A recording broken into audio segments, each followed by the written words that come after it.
নমস্কার, সুভদ্রা রান্নাঘরে আমার সকল দর্শক বন্ধুকে জানাই স্বাগত। আমি শিউলি।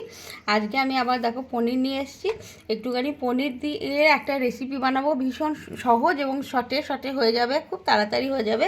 তার জন্য আমি কি দিচ্ছি দেখো, একটু কাশ্মীরি রেড চিলি পাউডার মাখবো। প্রথমে পনিরটা মেখে রাখবো। আর দিচ্ছি লবণ, স্বাদ মতো লবণ অল্প করে।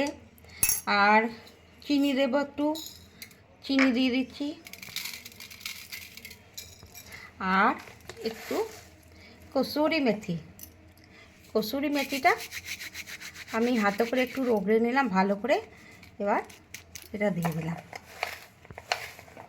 আর একটু দিচ্ছি, বেশ বেশি মানে পরিমাণে একটু বেশি করেই কসুরি মেথি দিয়ে দিলাম। এবারে আমি এটাকে খুব ভালো করে হাতে করে মেখে নেব। আমি কড়া বসিয়ে দিয়েছি, কড়াতে রিফাইন্ড অয়েল দিয়ে দিয়েছি। এবারে আমি পনিরগুলো তেলের মধ্যে দিয়ে দেব, হালকা করে একটু সতে করে নেব।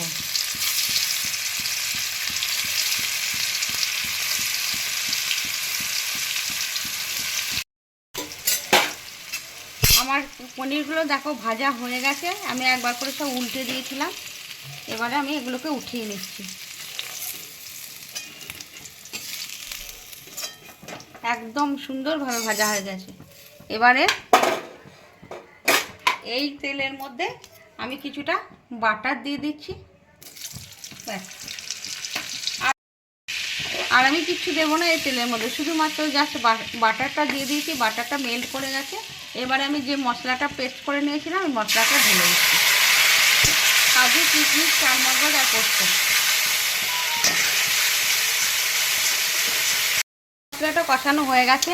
এবারে আমি ঘরে বানানো হোমমেড গরম মশলা গুঁড়ো একটু ছড়িয়ে দিলাম ওপর থেকে। ব্যাস, এবারে আমি এটা নামিয়ে নেব। আমার হয়ে গেছে, অফ করে দিলাম। এবারে আমি এই গরম মশলাটা দেখো এই পনিরগুলোর উপরে আমি ঢেলে দেবো।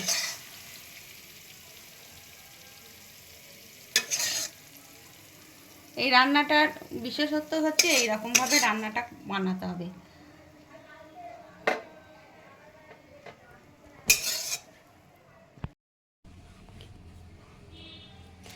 আমার পনির একদম রেডি।